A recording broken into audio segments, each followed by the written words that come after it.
et dépression, première partie, épisode 1. Merci Seigneur, accompagne-moi. Bonjour mes très chers amis, j'espère que vous allez bien, que vous portez bien. Merci de bien vouloir regarder ma vidéo. Je suis là aujourd'hui pour parler d'un sujet qui touche le monde entier, qui touche surtout toute la planète entière. Moi aujourd'hui je vais viser une seule partie de la terre, c'est l'Afrique. Je suis une jeune fille africaine, je veux parler d'un sujet qui est presque tabou. Aujourd'hui je vais parler d'un sujet vraiment très tabou, qui est toutefois même rejeté, qui n'est pas connu, qui est signifié comme étant appelé la maladie des blancs. Aujourd'hui je vais parler de la santé mentale.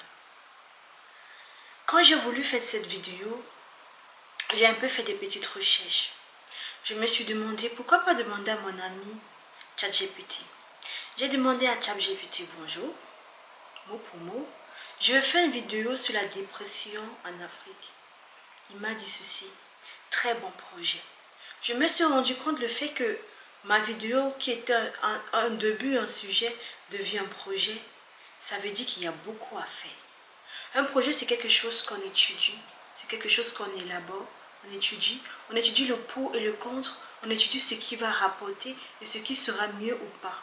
Je vous laisse étudier ça comme vous voulez. Il m'a dit que la dépression n'est pas connue par le peuple africain.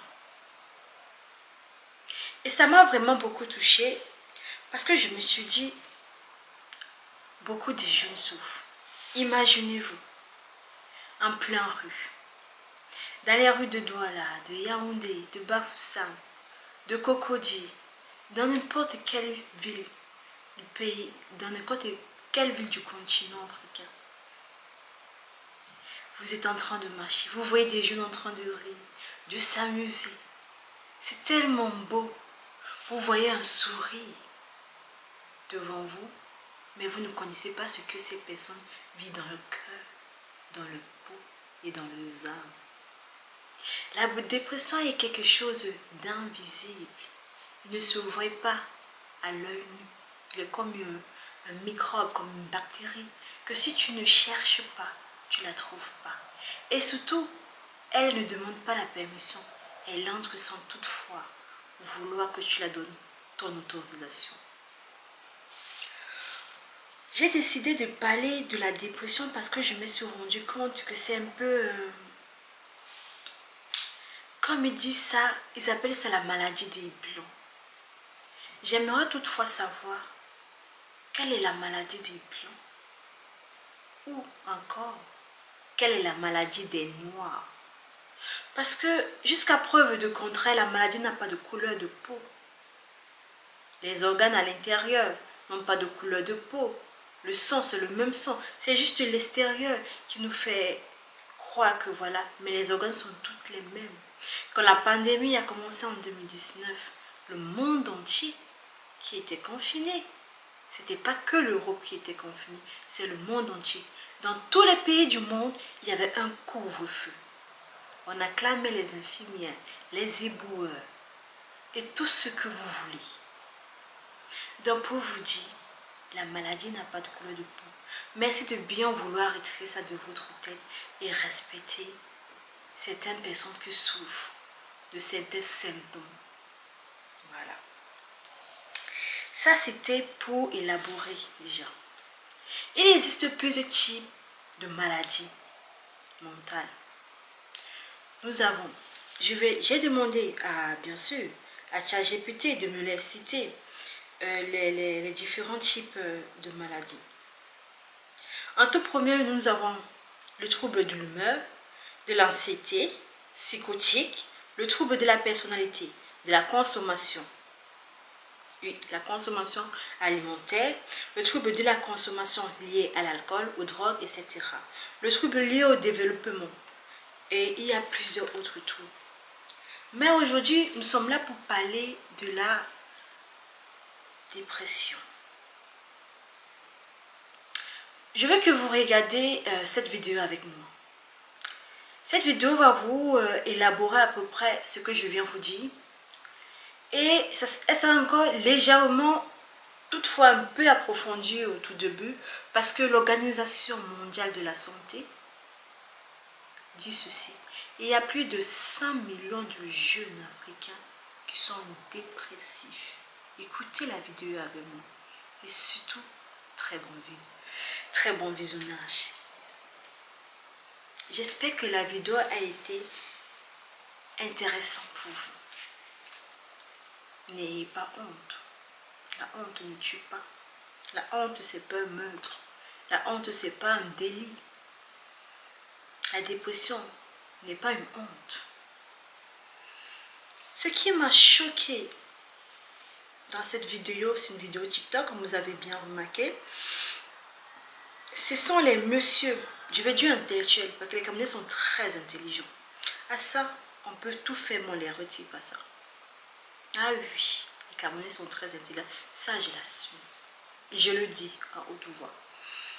Ce qui m'a surtout choqué, c'est qu'ils ont dit cette maladie, c'est une maladie du blanc.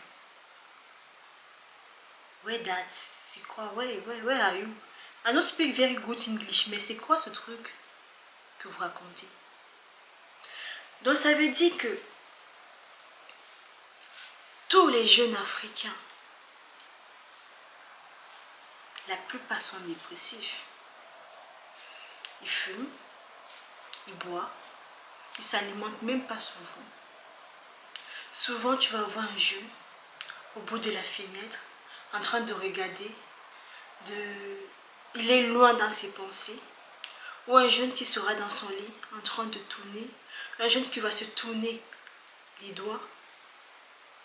Imaginez-vous cette scène. Vous croyez que cette personne-là, elle est bien? Pas du tout. Je vous fais écouter un témoignage d'une actrice qui a joué dans la série La femme d'un homme marié. Vous allez connaître aussi son nom. Et vous allez connaître ce qu'elle traverse. Ce que c'est la dépression quand ça te prend. Et quels sont les gestes que tu peux souvent faire. Le comportement que tu peux souvent réagir. Et après vous revenez. Je vous souhaite encore une fois de plus un très bon visionnage. A tout de suite.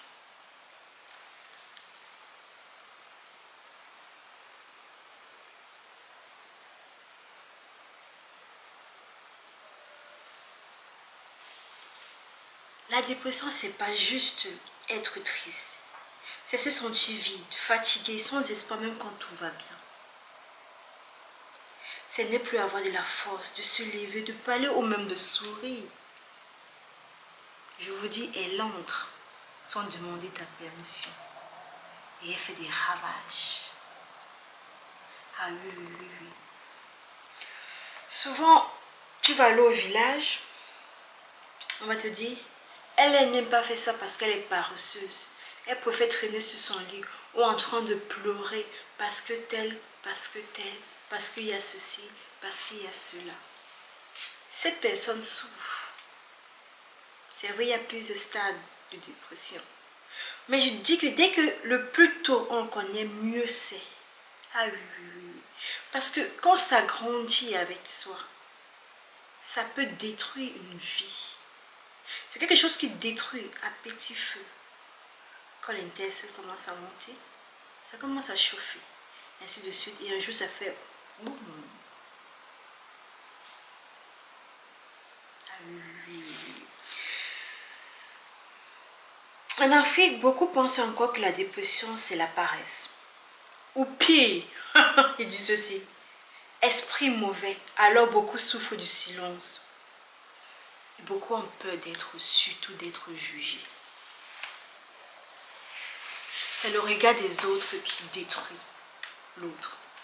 Ça veut dire si, oui, parce qu'en Afrique c'est tabou. Si tu dis, j'ai besoin d'aller voir ici, on va dire, hey, je veux prendre l'accent africain. Non, l'accent camerounais, l'accent africain, ça n'existe pas. Je veux prendre l'accent camerounais. Maman, je ne me sens pas bien, je vais aller voir ici. Hey, tu veux déjà aller voir les gens là? Il faut aller voir le pasteur ou le marabout. C'est que quelque chose ne va pas bien. On t'a ensorcelé. Oh non, on m'a pas ensorcelé. C'est juste que je traverse un moment difficile. C'est juste que je traverse un moment qui est qui me compresse. et qui me détruit à petit feu. C'est pour ça que je veux voir un professionnel. N'ayez pas honte. Surtout pas. Surtout, n'ayez pas honte. Au tout début de la première vidéo, je vous ai dit que l'Organisation de la santé, plus de 100 millions d'Africains souffrent des troubles mentaux. Et la dépression est l'une des principales causes de suicide chez les jeunes du continent. Vous vous rendez compte? Vous allez voir des jeunes en train de rigoler. D'autres, ça peut être une thérapie. D'autres, c'est juste pour se cacher derrière un univers de souffrance, de malheur. Je veux que vous regardiez cette vidéo avec moi encore une fois de plus. C'est la dernière. Que vous l'écoutiez et que vous compreniez ce que pense vraiment, la vraie pensée de nos parents sur la dépression en Afrique. Écoutez avec moi.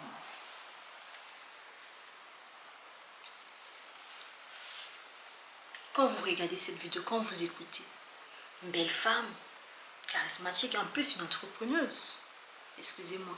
Oui, beaucoup d'entrepreneurs sont beaucoup en dépression. Ah oui. Les chefs d'entreprise sont beaucoup en dépression. Vous vous rendez compte que le nombre de sites qu'il y a sur le continent est très peu pour le nombre, pour toute l'Afrique. Et même s'il y en a, d'autres ont tellement honte. On va te dire, va aller voir le pasteur. Je ne suis pas contre. Mais le pasteur reste un pasteur. Reste un guide spirituel. Il est là pour te conduire. Désolée, j'ai mal à cette épaule. Il est là pour te conduire. Pour aller vers ta spiritualité. Pour que ton mode de vie spirituelle s'améliore. Mais il ne peut pas guérir les blessures que tu as. Oui, seul Jésus peut guérir vraiment tes blessures. Mais il faut que tu fasses le premier pas vers la guérison et il va t'aider. Aide-toi d'abord et le ciel t'aidera ensuite. C'est-à-dire, il faut que tu vois un professionnel de santé qui puisse t'aider à évoluer. N'aie pas honte d'aller voir un psy. Ce n'est pas une honte. Ce n'est pas une gêne. Ce n'est pas un délit. Beaucoup de jeunes souffrent. Il y a beaucoup de maltraitance en Afrique. Il y a beaucoup de VIO-L en Afrique. Il y a beaucoup de critiques. Il y a des mariages, des grossesses. Il y a beaucoup de choses qui font qu'il y a la dépression dans le monde entier. Pourquoi nous, peuple, continent africain, nous ne pouvons pas accepter que la dépression existe? N'ayons pas honte. Quand ça ne va pas, ça ne va pas. Tu as besoin d'être aidé. Tu es une bonne personne. Tu peux réussir dans tout ce que tu entreprends. Ne laisse pas les gens te détruire. Tu peux réussir dans tout ce que tu veux réaliser. Même à moi-même, je me le dis. C'est pas parce que je fais cette vidéo aujourd'hui que je ne souffre pas de dépression. Si je te dis que je souffre de dépression, c'est que je te mens. C'est que moi-même, je n'ai rien compris. Parce qu'il m'arrive encore, moi, de pleurer dans ma salle de bain, l'eau qui coule sur moi. Parce que je pense à mon passé, à mon présent et j'ai peur de mon futur. Parce que je sais que si je laisse la dépression me détruire, je sais que ça ne sera pas bon. Et c'est pour ça que je prends les taureaux par les cornes pour évoluer. Et c'est ce que je vous demande aussi, mes frères et sœurs. Dans le monde entier, pas seulement le peuple africain, il y a même des blancs que moi je connais qui ne veulent pas aller chez le psy.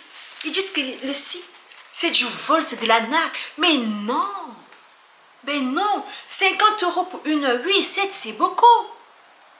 Mais à 1 heure, tu peux sauver 10 000 vies. Il y en a plein aujourd'hui sur Internet, c'est vrai. Mais la vraie consultation, c'est quand tu es avec le médecin. Je me rappelle, j'ai mal à l'épaule. Je ne travaille pas. Je vous dis, dans ma dernière vidéo, j'avais l'impression que quand je ne travaille pas, j'ai l'impression que j'handicape mes collègues. Financièrement, je ne peux pas aider parce que voilà, je ne gagne pas beaucoup quand tu es en arrêt maladie. Je me sentais inutile. Je suis allée chez le médecin. Les larmes ont coulé tout seul. Parce que j'étais là comme ça. Je m'étais trop déposée, je m'étais trop demandé, je m'étais trop...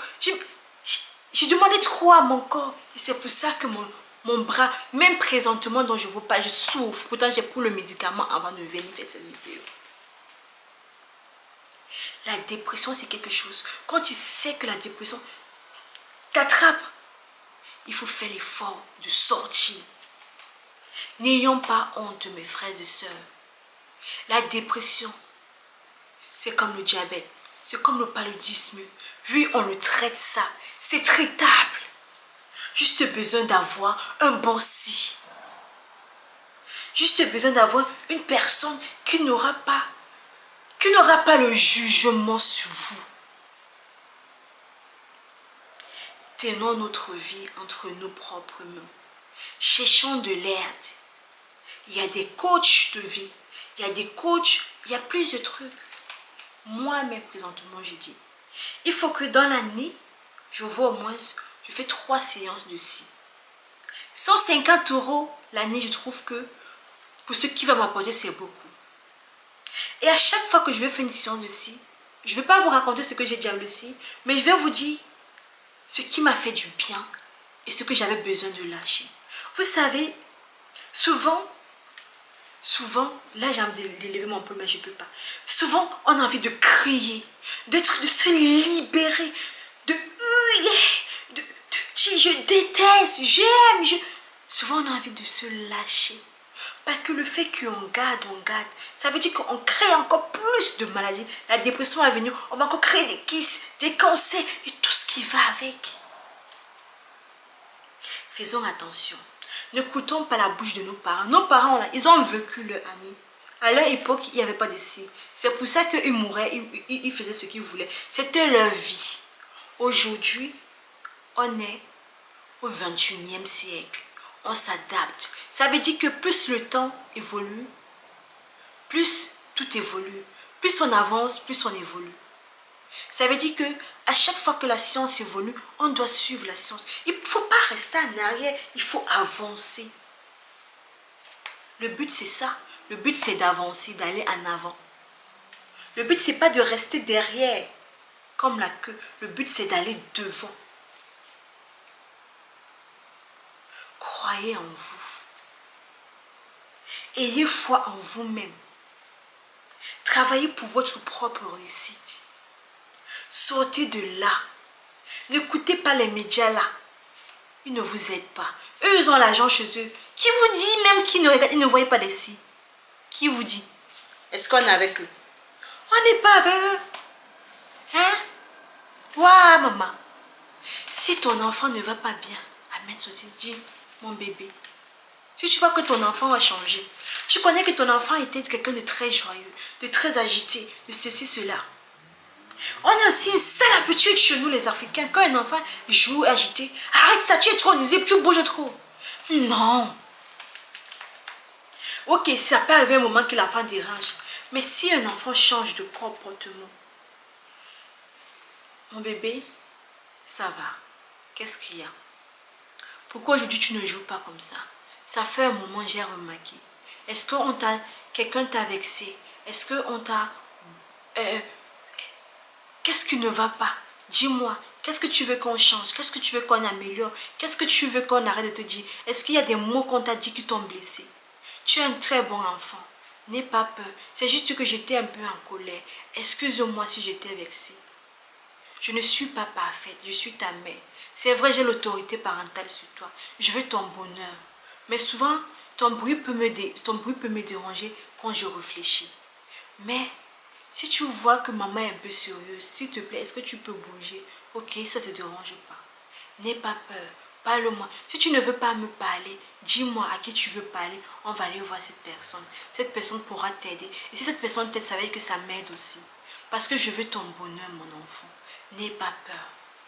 Je t'aime. Maman t'aime, papa t'aime. On t'aime. Nous t'aimons beaucoup. On ne te demande pas d'être parfait. On te demande d'être toi-même et surtout d'être heureux. Le monde entier t'aime. Si tu es venu sur terre, ça veut dire que tu as une mission accomplie sur cette terre. Ça veut dire que tu as de la joie ou de l'amour ou du bonheur à donner. Ok mon chéri, je t'aime mon bébé. C'est tout. Ma femme, j'ai vu que tu ne souris plus beaucoup. Qu'est-ce qui ne va pas? Est-ce que je t'ai vexé? Est-ce que j'ai fait ceci, cela? Ouais ma chérie d'amour, mon petit bébé, mon cœur, mon bout de chou. Est-ce que tu veux qu'on fasse une thérapie de couple? Est-ce que tu veux qu'on voie quelqu'un pour nous aider, pour qu'on reste bien, machin truc? Est-ce que tu veux? Est-ce que tu veux? Ouais, mon bébé, je t'aime. Ah, car c'est le feu. Moi-même, mon fils, même quand il dort, je dis bébé, je t'aime. Mon chéri, chéri, je t'aime. Je dis à ma mère, mon père, papa, bisous, je t'aime. Mon petit frère, je t'aime. Ma grande soeur, je t'aime. Le mot je t'aime là, c'est compliqué. On a une manière d'aimer qui est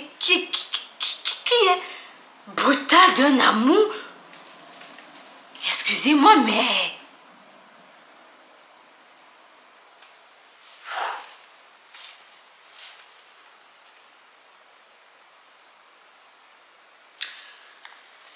Il y a les élections présidentielles au Cameroun. Vous savez, on fait souvent des micro-trottoirs. Il y a un monsieur, on l'a demandé, si tu étais président, qu'est-ce que tu aurais fait dès que tu te l'as présenté? Là, il allait recruter plus de 10 000 SI. Parce que les Camerounais sont dépressifs. Le monsieur, il a vu. Il allait créer beaucoup de centres de scie. Il allait reformer les gens. Les montrer l'amour. Pas que l'amour est brutal là-bas, l'amour est violent.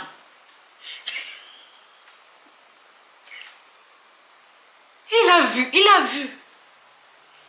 Il a dit, c'est même pas seulement le Cameroun, c'est tout le continent africain. Parce que vous savez que le Cameroun, ils appellent le Cameroun le continent. Donc le Cameroun, déjà, c'est un continent à lui seul. Les autres, ce sont les pays. Je ne sais pas.